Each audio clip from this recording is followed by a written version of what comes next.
Olá pessoal, seja bem-vindo aqui neste canal.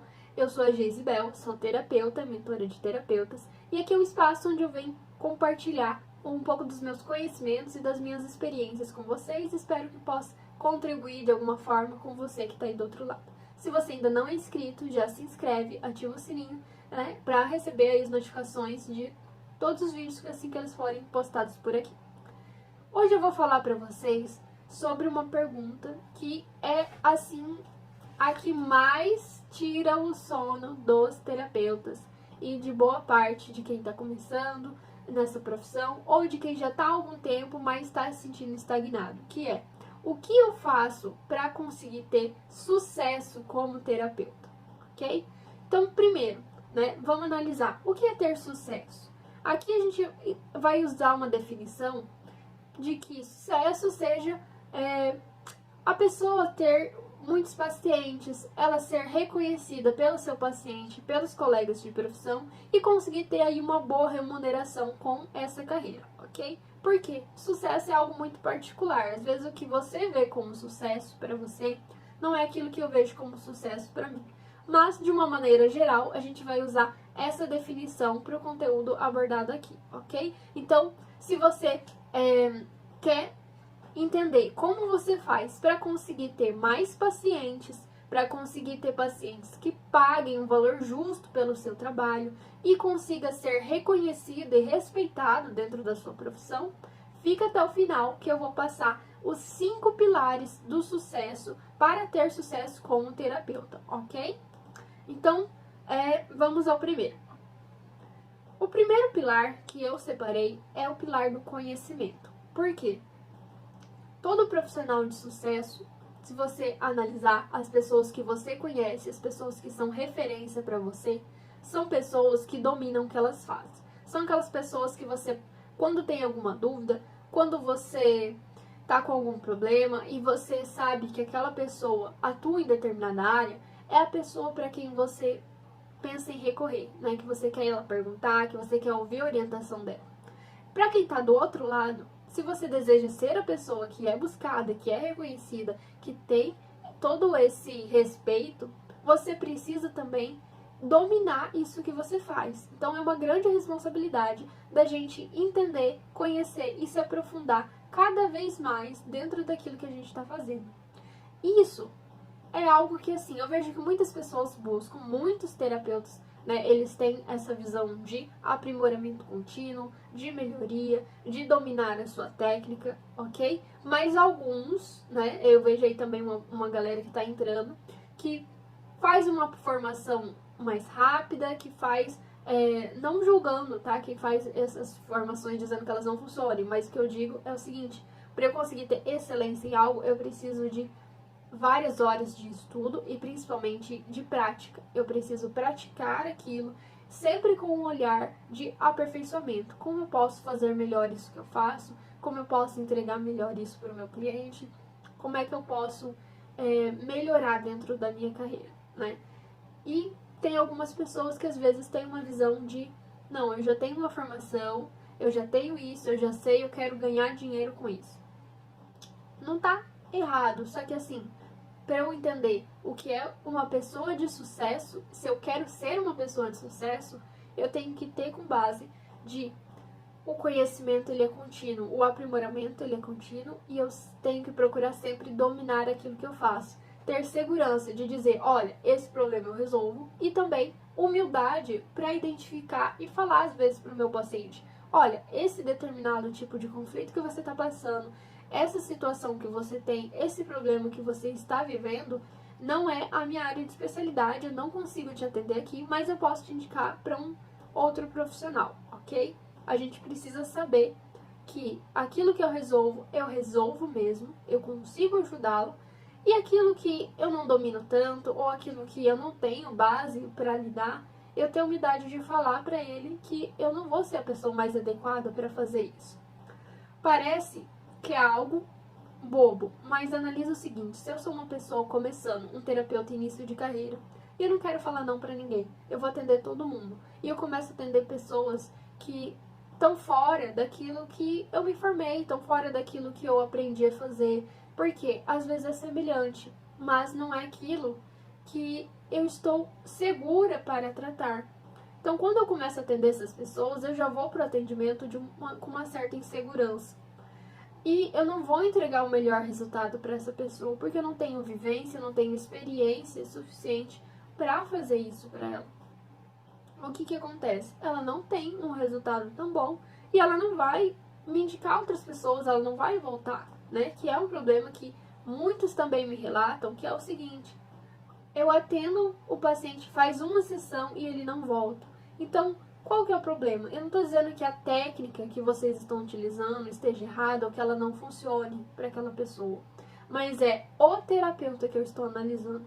Eu estou preparada para lidar com uma pessoa que apresenta aquela situação, aquele conflito? Porque às vezes aquilo são coisas que ativam gatilhos em mim também, ou são assuntos que me deixam desconfortáveis para lidar, e eu não vou conseguir fazer um atendimento de excelência, que é eu passar segurança para essa pessoa, eu conseguir conscientizar ela do que é que ela está vivendo e qual é o plano de tratamento que a gente pode seguir, e passar também a segurança de que eu consigo auxiliar ela a chegar naquele ponto que ela deseja, né?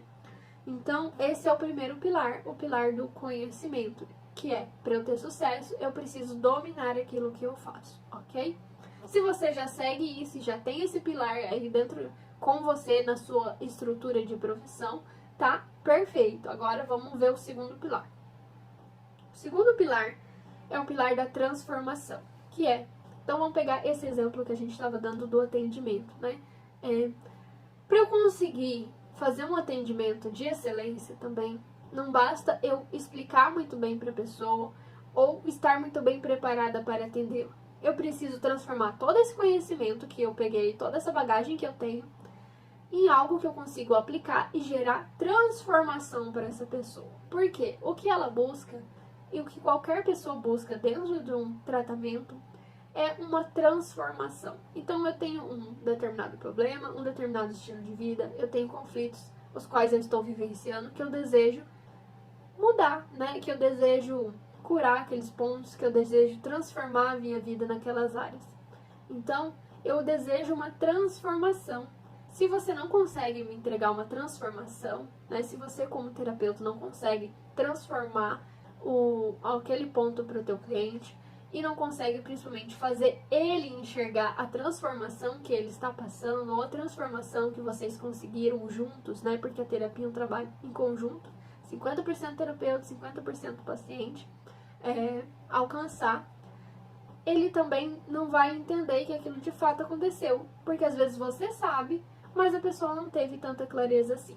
Então precisa ficar claro a transformação que eu estou gerando. O que é que mudou na vida dele depois da terapia? Ou o que é que eu consigo oferecer de transformação para essa pessoa dentro da terapia, né?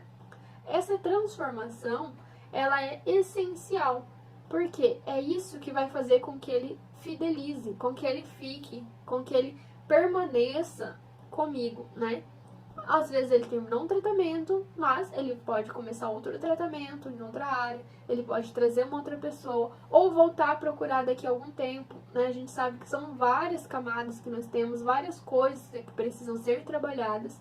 Então, a chance dele precisar de um terapeuta em um outro momento é muito grande. E se eu conseguir entregar a transformação que ele buscava naquele momento, ele vai retornar para mim. Agora, se eu não conseguir fazer ele enxergar o que foi que mudou na vida dele, dificilmente ele vai voltar. E se ele está num processo de acompanhamento comigo e eu não consigo fazer ele ver o que está mudando de fato, o que está sendo transformado na vida dele, a chance também de que ele desista do tratamento é muito grande. Então, se você está com a dificuldade de atender várias pessoas, mas essas pessoas não estarem fidelizando, elas não estarem voltando, continuando seus tratamentos com você, analisa esse pilar da transformação. Porque às vezes você está entregando um resultado legal, você está conseguindo aplicar a tua técnica, só que você não está conseguindo explicar, mostrar, exemplificar para o teu cliente aonde é que essa transformação está sendo gerada e como é que ele pode perceber isso na vida dele, ok? Então, o terceiro pilar agora.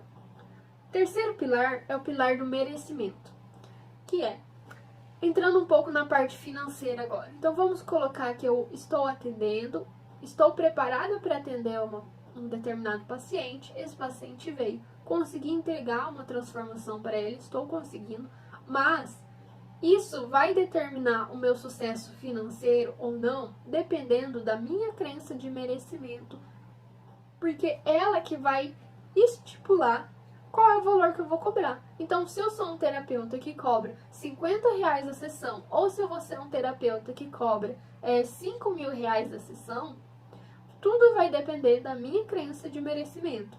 Eu preciso colocar um valor que eu acho justo a pessoa pagar.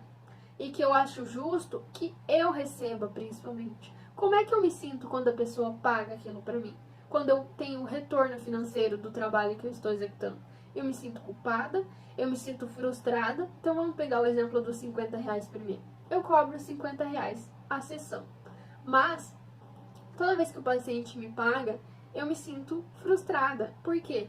Porque eu sinto que eu queria um retorno diferente, eu sinto que eu merecia mais, eu sinto que nunca vou conseguir ter uma boa estabilidade financeira dessa forma. Eu sinto que trabalhar não tá dando resultado. Eu sinto que as terapias não são um caminho para minha liberdade financeira. Então, todas essas crenças eu preciso identificar quais delas estão presentes e o que é que eu penso de fato sobre esse valor que eu estou cobrando, né, sobre a minha tabela de preço. Então, o valor ele tem que ser algo equilibrado. Não é errado eu cobrar R$ 50 e não é errado eu cobrar R$ 5.000, desde que eu esteja de fato entregando aquilo que eu prometo para a pessoa, esteja sendo sincera, né, e eu esteja tranquila em relação ao meu recebimento também, que eu me sinta merecedora daquilo que eu estou ganhando. Então, seja 50, 250, R$ 500, não importa o valor, mas tem que ser um valor que eu sinta que eu mereça, que eu sou merecedora daquilo. Como que a gente trabalha essa crença do merecimento, caso você tenha algum bloqueio, né? Primeiro, encontre o valor dentro de você que você acha que é justo e comece com esse valor, porque se eu tentar ignorar e colocar um valor que, não, eu acho que eu tenho que cobrar X, porque vai ser o melhor para o meu retorno financeiro, tá dentro disso que eu quero, porém eu não me sinto merecedora, eu não vou conseguir clientes, porque na hora da venda eu não vou conseguir fechar clientes que paguem esse valor, porque lá no fundo eu não me sinto merecedora daquilo. Um outro ponto, né? Então começo com esse. E aí o que eu faço? Eu vou trabalhando a minha consciência para aquilo que eu quero sentir. Então, da mesma forma que a gente ajuda os pacientes a trabalharem os seus sentimentos, as suas crenças, é importante também, nesse caso, eu fazer um autotratamento ou procurar um tratamento, né? Igual eu atendo muitos terapeutas justamente nesse ponto, né? De ajudar a trabalhar essas crenças, esses bloqueios, para que eu me sinta merecedor daquele valor que eu quero ganhar. Então, se eu quero cobrar R$ 500 a sessão, eu tenho que ser uma pessoa que no meu coração, na minha consciência, eu tenho o equilíbrio e a clareza de que eu mereço ganhar aquilo. Que aquilo não é um valor injusto, que aquilo não é um valor errado, mas que é um valor fruto do meu trabalho, fruto daquilo que eu entreguei de transformação para aquela pessoa, do bem que eu estou fazendo ao outro, né? E não é que ela está me pagando e eu sou obrigada a curá-la, não.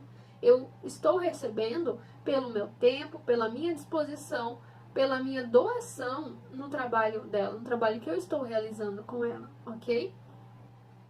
Então, o quarto pilar agora. O primeiro foi o do conhecimento, o segundo o da transformação, o terceiro do merecimento e agora o quarto, que é o da formação de multiplicadores. O que é isso? Quando eu atendo um paciente, quando eu atendo um cliente, eu tenho que ter uma visão de formar ele um multiplicador do meu trabalho, né? Que eu inspire ele a compartilhar isso que ele está vivendo no tratamento com outras pessoas e inspirar elas também a virem procurar esse trabalho, esse tratamento. E aqui é um ponto onde muitos profissionais negligenciam. O que acontece? Se toda vez que eu explicar para o meu paciente nas sessões, ou toda vez que a gente estiver conversando, eu explicar as coisas de uma forma muito técnica, né, difícil de explicar, de uma maneira que somente um profissional realmente conseguiria explicar, Quando ele conversar com outras pessoas, quando ele estiver numa roda de amigos, quando ele estiver em família, e ele for comentar sobre o que ele às vezes aprendeu, né, coisas que mudou pra ele não vai conseguir achar um jeito fácil de explicar. Isso vai dificultar com que ele entre nesses assuntos. Porque a gente não quer ficar entrando em assuntos que são desconfortáveis, que eu não sei exatamente o que dizer, ou que eu não entendo plenamente, né? Então, quanto mais eu trazer para sessões e eu for conversando com esse paciente, eu for mostrando para ele como é simples, como é de fácil entendimento aquilo que eu estou passando para ele, aquilo que está sendo colocado ali, maior é a chance dele reproduzir isso em outras conversas, em outras rodas de amigos, em outros ambientes, no trabalho, em casa. E isso vai fazer com que as pessoas ao redor dele vejam esse processo que ele está passando, vejam como tá ficando claro para ele as coisas e queiram buscar isso também. Então, aqui a gente trabalha a indicação, né? A indicação, ela sempre vai ser a maior fonte de recursos que qualquer negócio pode ter. Então, para eu potencializar que esse paciente me indique, para fazer com que ele fale mais sobre as terapias, que ele se sinta mais à vontade para indicar para os amigos, para a família, para as pessoas ao redor dele, eu preciso também dar condições para ele. Então, eu preciso investir tempo em fazer dele um multiplicador. Claro que a gente não vai separar, né? Eu vou falar assim, olha, agora eu vou te mostrar isso aqui, para quando você for falar. Não, mas tem que ser de uma maneira sutil, de uma maneira natural. Durante os atendimentos, você já vai passar para ele as informações estratégicas que você quer que ele compartilhe com outras pessoas, né? Então, olha que bacana, isso aqui, essa informação, essa técnica, olha, isso aqui você pode explicar também para seus amigos, para sua família, se tiver alguém em casa que passa por isso, você pode ensinar ele a fazer esse processo. E aí, quando ele vai levando mais informações, ele vai mostrando essa vivência que ele está tendo dentro da terapia para as pessoas, mas as pessoas também vão vir buscar essa fonte que ele está acessando, ok? Que no caso é você e o seu trabalho. E o último pilar que eu separei aqui para vocês, né? Vocês devem estar se perguntando, ok, mas a primeira coisa, você falou de vários fatores para a gente fazer quando já tem paciente, quando já tem cliente. Mas para quem não tem cliente, o que é que eu faço? Aqui entra esse pilar, né? Que na verdade é o primeiro, mas eu deixei por último, porque é essencial que vocês entendam que não é só eu trazer cliente, mas todo esse processo que a gente falou desses 4 pilares que vão somar e de fato te dar estrutura para ser um profissional de sucesso. Mas para você que não tem nenhum paciente ou que está começando agora, né, e não está conseguindo atrair clientes para você, eu quero que você pense muito sobre esse pilar, que é o pilar do plantio e colheita, ok? O que acontece aqui? Muitas pessoas eu vejo hoje, e eu tenho conversado com alguns profissionais que às vezes chegam para mim com uma certa visão. Eu não posso atender de graça, porque é errado, não está sendo justo, não tem a lei do retorno ali e fica uma relação desequilibrada. Eu não vou ficar postando um monte de vídeo, um monte de coisa, porque eu não tenho tempo para fazer isso. Eu não gosto de me expor. Não, eu não gosto de fazer isso. Não, eu não faço um vídeo porque eu não quero aparecer. Eu não quero colocar. Eu quero que o paciente chegue até mim. Como que eu crio uma estrutura de marketing? Como que eu faço as coisas? Quem que eu contrato para fazer com que esse paciente chegue até mim? Eu quero atender ele. Eu sou ótima no que eu faço. Mas essa parte de divulgação, de marketing, não é comigo. Gente, entenda uma coisa. Se eu sou um profissional executador, só faça a técnica, só faça aquilo, não gosto de ficar explicando demais, não gosto de ficar falando demais, divulgando, expondo o meu rosto. Eu quero que divulgue meu trabalho, que eu faça tal técnica e aí vem o atendo. Automaticamente, eu já tenho que ter clareza de que eu estou bloqueando essa visão do profissional de sucesso que a gente está falando. Porque uma pessoa que tem esse sucesso, as pessoas que você tem como referência, inclusive, você pode perceber, são pessoas que elas demonstram que elas são isso, elas vivem isso, elas têm essa exposição. Então, isso faz com que as pessoas admirem. Se eu não quero ser assim, automaticamente eu estou dizendo que eu não quero ser esse profissional. Então, eu tenho que entender qual que é o meu foco.